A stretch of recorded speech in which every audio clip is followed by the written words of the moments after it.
My fiancé said, if you really loved me, you'd trust me completely.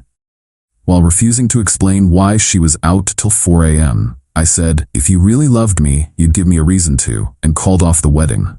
She spent hours trying to clarify what she'd meant. I, 28 male, was sitting at the kitchen table with wedding invitations when my fiancée Natalie, 27, walked through the door at 4:13 a.m. We were supposed to mail these out next week. Wedding in 4 months. She froze when she saw me. Clearly wasn't expecting me to be awake. Hey, she said, trying for casual, failed miserably. It's past 4 a.m., Nat. I know, sorry. Lost track of time. Where were you? She walked to the fridge, grabbed water, wouldn't look at me. Out with the girls. You know how it is. Which girls?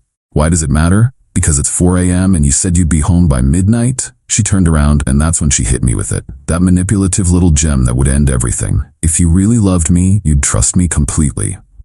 I set down the invitation I was holding. Our names in fancy script. Malcolm and Natalie. Forever. If you really loved me, I said slowly, you'd give me a reason to. The silence stretched between us. She broke it with a laugh. That dismissive, contemptuous sound I'd been hearing more often lately. Wow. Really? You're going to need a detailed report every time I go out? No, I need an explanation when you come home at 4 a.m. with no text, no call, nothing. I don't need to explain myself to you, Malcolm. We're getting married, not entering a prison. You're right, we're not getting married. The water bottle stopped halfway to her mouth. What? I stood up, gathered the invitations into a neat pile. You heard me, wedding's off. You're joking? Over this? Because I stayed out late? No, because you think accountability is optional and you're using emotional manipulation instead of just answering a simple question. She slammed the bottle down. Emotional manipulation? I'm asking you to trust me. Trust is earned through transparency, not demanded through guilt trips. Oh my God, you're serious. Her face went from angry to panicked. Malcolm? Wait, let me clarify what I meant. No need, you were pretty clear. I walked to our bedroom. My bedroom, technically, since the apartment was mine from before we met. Started pulling her clothes from the closet. What are you doing? She followed me, voice rising. Helping you pack. Pack? You're kicking me out right now? It's 4 a.m. Ironic, right? Since that's apparently a normal time for you to be out and about. She spent the next 2 hours trying to clarify. The story changed every 20 minutes. She meant I should trust her judgment. She meant trust in general, not about tonight, specifically. She was testing our relationship strength. She didn't mean it that way. I was taking it out of context. Natalie, I finally said, exhausted. Just tell me where you were. That's not the point anymore. It's exactly the point. Fine. I was at Avalon, the new club, with Becca and Tori. Happy? I pulled out my phone, opened Instagram, showed her Becca's story from 1 a.m. Becca and Tori at some house party. No Natalie in sight, no club. Her face went white. They left early. I stayed with other people. Which other people? Why does it matter? God, this is exactly why I didn't want to tell you. You're so paranoid. I'm paranoid because you're lying. I'm not. She stopped. Regrouped. You know what? Yes, fine. I wasn't with them the whole time, but that doesn't mean I was doing anything wrong. Then why lie? Because of this reaction, this interrogation. I was done. Done with the circular logic. Done with the gaslighting. Done with all of it. You have until tomorrow afternoon to get your stuff. Stay with your parents tonight. Malcolm, please. The wedding is canceled. I'll handle the vendors. What will people think? And there it was. Not I love you. Not let's work this out. But what will people think? I honestly don't care. She tried tears next. Big, dramatic ones. 4 years, Malcolm. You're throwing away 4 years. No. You threw it away the moment you decided lying was easier than honesty. I handed her a bag with some essentials. She stood there, mascara running, still trying different angles. You'll regret this. No one else will put up with your trust issues. I was protecting you from unnecessary worry. This is why I need space sometimes. That last one almost made me laugh. Space. At 4 a.m., sure. As she finally left, she turned at the door. You're making the biggest mistake of your life. Maybe. But at least it's an honest mistake. She slammed the door. I sat back down at the table, looking at 150 wedding invitations we'd never sent. My phone started buzzing immediately. Her mom, her sister, her best friend. I turned it off and went to bed. In 4 hours, I'd need to start calling vendors. But right now, I just needed sleep. The wedding was off. And honestly, I felt relief more than anything else. Update 1. The entitlement escalation has been incredible. Natalie went from, "you should trust me," to full-blown victim mode with a side of extortion. Day 1 woke up to 73 missed calls and over 200 texts. Not just from Natalie, but her entire cavalry. Her mom, Sandra, was the most persistent. "Malcolm, honey, Natalie is hysterical. Whatever happened, you two can work it out. Don't throw away your future over one fight." I texted back once, "Ask your daughter where she really was until 4 a.m. Then we can talk about futures." Radio silence from Sandra after that. But Natalie's sister, Jenna, wasn't so easily deterred. She actually showed up at my apartment at 7 a.m., banging on the door. "Malcolm, open up. We need to talk about this rationally." I opened the door but didn't let her in. "There's nothing to discuss, Jenna. You're destroying my sister over nothing. She went out with friends." Which friends? Because Becca and Tori were somewhere else entirely. Jenna's face did this interesting thing where she clearly knew more than she was saying. That's not the point. The point is trust. Exactly. And I don't trust liars. Goodbye, Jenna. Spent the morning calling vendors. The venue was understanding and refunded 60% of our deposit since we were outside the cutoff window. The caterer kept the deposit but canceled the rest. The photographer, remember him from my solo consultation? Was a bro about it. "Ah man, that sucks. Look, I'll refund everything except the booking fee. Done too many weddings where this should have happened and didn't. Good on you for having boundaries." Total financial hit, about $3,500. Worth every penny for dodging that bullet. Natalie was supposed to come get her stuff that afternoon. Instead, she sent movers. Professional movers. With a list. The list included all her clothes, fare, the TV, mine, bought 2 years before we met, the coffee maker, gift from my mom to me, half the kitchen items, even ones I owned before, the engagement ring, LOL. I told the movers they could take anything from the pre-approved pile I'd packed. Nothing else. They looked uncomfortable. "Ma'am said you'd be difficult," one guy muttered.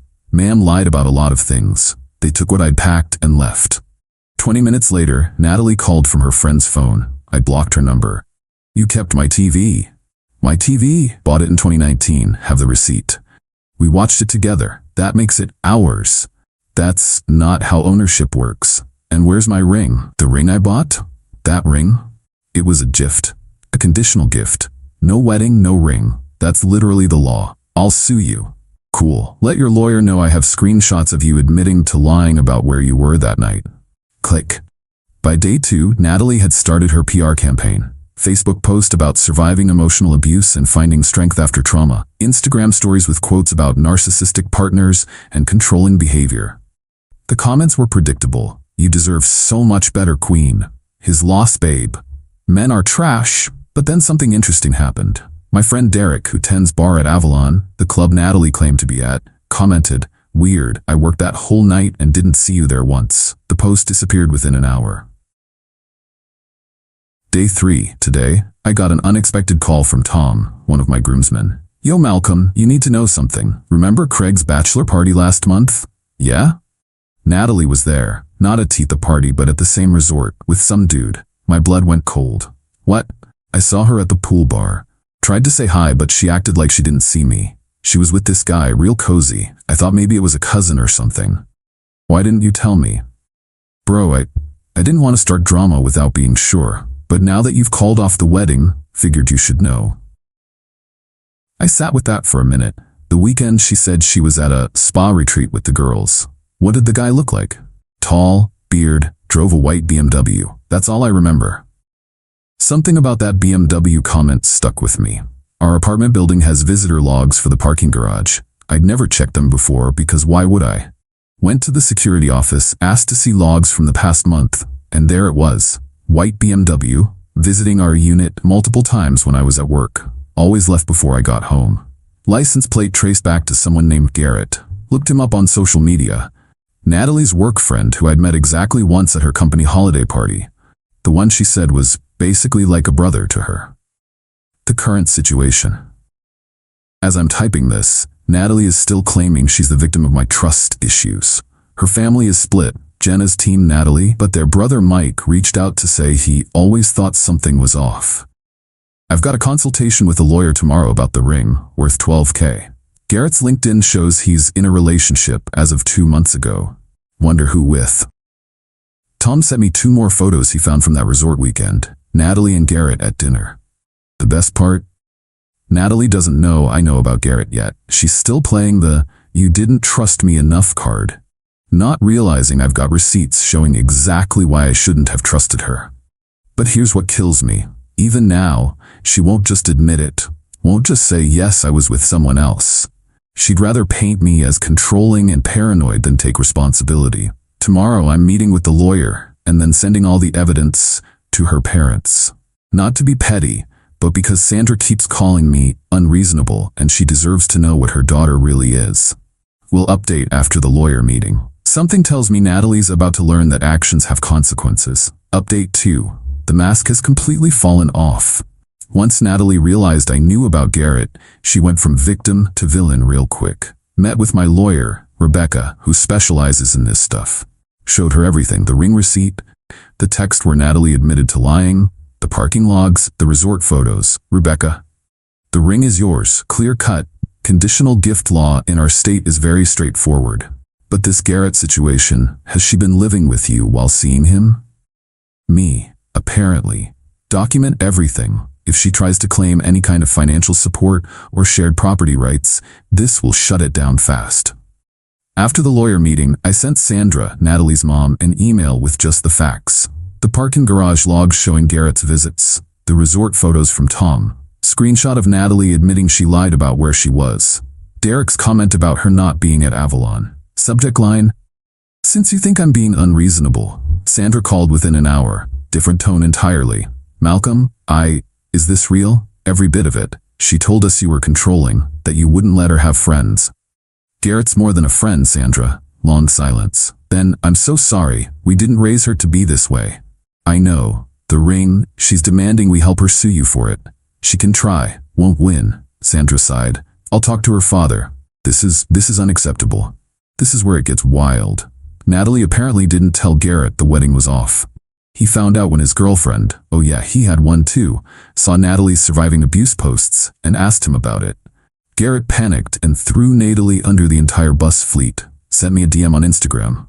"Bro, I'm sorry. She told me you guys were already broken up and just living together for convenience. I didn't know about the wedding. My girl is losing it. Can you please tell her nothing physical happened?" I didn't respond, but I did screenshot it. Day 4. Natalie's carefully crafted victim narrative started falling apart. 1. Garrett's girlfriend Megan went nuclear on social media, posted screenshots of texts between Garrett and Natalie. Nothing explicit, but definitely not just friends. 2. One of Natalie's coworkers commented on the drama, mentioning how Natalie would joke about her work husband all the time. Bricka, remember her from the alibi? Finally cracked and admitted. Natalie asked her to cover, but she refused, which is why Natalie had to lie about being with her. When Natalie realized her story was falling apart, she tried a new approach. Blackmail. Got a text from a burner number. "I have photos and videos from our relationship that you probably don't want public. Give me the ring and we can end this peacefully." I laughed. Actually laughed out loud. Me. "Go ahead, post them. I'll post the security footage of Garrett leaving our apartment." "You wouldn't dare." "Me, try me." This is revenge porn. No, this is evidence of you cheating. Big difference. Radio silence after that. By day 6, Natalie's family was in full crisis mode. Sandra and her husband Doug demanded Natalie move back home. Jenna finally admitted she knew about Garrett, but didn't think it was her place to tell. Mike, the brother, sent me a beer via delivery app with a note, "You dodged a missile, not a bullet." But Natalie wasn't done. She tried one more play. Yesterday morning, got a call from Sandra, crying. "Malcolm, Natalie says she's pregnant." My heart stopped for exactly 1 second. Then my brain kicked in. When did she find out? "This morning. She says it's yours." "Sandra, we haven't been intimate in over 2 months. She said she wanted to wait for the wedding to make it special again." Dead silence. 2 months? "Ask her to show you a test. A real one, not a photo." Click. An hour later, Doug, her father, texted, "She's not pregnant. We're handling this. I'm sorry for everything my daughter has put you through." As of today, Natalie is living with her parents under what sounds like house arrest. Garrett is single, Megan dumped him, and trying to do damage control at work. The ring is safely in my bank deposit box, awaiting resale. I've had to block 47 different numbers. Natalie used to try contacting me. Her surviving abuse posts have been deleted after the backlash. I'm apartment hunting because too many memories here. The most pathetic part? Even after everything, the lies, the cheating, the fake pregnancy, the blackmail attempts, she still won't just admit wrongdoing. Her latest story, according to Mike, is that I drove her to seek comfort elsewhere because I was emotionally unavailable. I was emotionally unavailable? I was planning our wedding while she was sneaking around with Garrett. But you know what? I'm done caring about her justifications. Done trying to understand her logic. Done with all of it. Next update will be the final one. Going to cover what happens with the ring and the apartment. Spoiler alert, karma's not done with Natalie yet. Final update. The conclusion to this saga is more satisfying than I ever could have imagined. Karma came through with a vengeance. Sold the ring 2 weeks ago. Got $9,500 for it. Took a loss, but better than having it sit in a box. Used part of the money to pay off the wedding vendor losses and put the rest toward a down payment on a new place. But here's where it gets interesting. The jewelry store manager recognized the ring when I brought it in. Oh, this is the piece that young lady was asking about last week. What young lady? Brunette, about this tall, said her fiancé bought it here and she wanted to know about upgrading the setting. Natalie. She'd gone to the store trying to claim the ring, probably hoping they'd have some record of her being involved in the purchase. They didn't, because she wasn't. Remember how Garrett threw Natalie under the bus? Well, she found out and decided to return the favor. She sent his workplace an anonymous tip about him engaging in inappropriate relationships with clients. See, Garrett's a personal trainer at a high-end gym. Natalie was technically a client when they started their thing. The gym has a strict policy about trainer-client relationships. Garrett got fired. But that's not even the best part. Turns out Natalie wasn't his only special client. 2 other women came forward with similar stories. Dude had a whole rotation going. Natalie thought she was special, but she was just Tuesday and Thursday apparently. I found a great new place, smaller but in a better area, closer to work. Moving day was last weekend. As I was loading boxes, who shows up? Natalie, with her dad. Doug looked embarrassed. She insisted on trying to talk to you one more time. Natalie stepped forward. Malcolm, please, 5 minutes. No. I made mistakes, okay? But we had 4 years. And you threw them away for a guy who had you scheduled between his 3 p.m. and 6 p.m. clients. That hit home. Her face crumpled. That's not? I didn't know. You didn't know because you didn't want to know. Just like I didn't want to know you were lying until it was shoved in my face. Doug put his hand on her shoulder. Natalie, enough. The man said no. But she wasn't done. What about my stuff? I have things here. Everything of yours was in the boxes the movers took. Anything left is mine. My grandmother's necklace, the one in the jewelry box, already gave it to your mom last week. Check your facts before you lie. Doug physically turned her around and walked her away, mouthed sorry to me as they left. The fallout in our social circle has been brutal for Natalie. 1. She got uninvited from 2 weddings after the brides worried about her causing drama. 2. Our mutual friend group basically chose me, not because I asked, but because she lied to all of them too. 3. Her book club kicked her out after she tried to seduce another member's husband. Yeah, she didn't learn. Even Jenna, her ride-or-die sister, posted about learning to recognize toxic people, even in family. Natalie worked in HR, which makes this even more ironic. Word about her fake pregnancy claim and blackmail attempt got around. Small industry. She was quietly let go for culture fit issues. Last I heard, she was working retail and living in her childhood bedroom at 27. But here's the absolute chef's kiss moment. Last week, I ran into Megan, Garrett's ex, at a coffee shop. We chatted, laughed about our mutual ex problems. She showed me something incredible. Turns out, when Natalie was trying to win Garrett from Megan, she'd badmouthed me constantly. Megan had screenshots of Natalie saying, I was boring in bed, I was too cheap while I was saving for our wedding. I was probably gay because I didn't want to go to strip clubs. She was only marrying me for stability. Megan, I should have sent these to you earlier. I thought she was just venting, but now we know who she really is. We exchanged numbers. Not romantically, we're both pretty burnt on relationships right now. But it's nice having someone who understands the level of deception we dealt with. 3 days ago, one last unknown number. Malcolm, this is Natalie. I know you hate me, but I need you to know I never meant for things to go this far. I was confused and made bad choices. I loved you. I really did. I just got caught up in the attention and excitement. Garrett made me feel wanted in a way you didn't anymore. I'm not asking for forgiveness, just understanding. I'm in therapy now, working on myself. I hope someday you can see I'm not a bad person, just someone who made bad choices. Take care. I read it twice, almost felt bad for her. Almost. Then I remembered the lies, the gaslighting about trust, the cheating, the fake pregnancy, the blackmail, trying to steal my TV. I deleted the text and blocked the number. It's been a month since I called off the wedding. I'm in my new place, which feels like home already. Started therapy myself, not because of trauma, but to understand how I missed the red flags for so long. Work's going great. Turns out I'm way more productive when I'm not stressed about my relationship. Hit the gym regularly, reconnected with old friends, even started learning Spanish. Why not? Dating?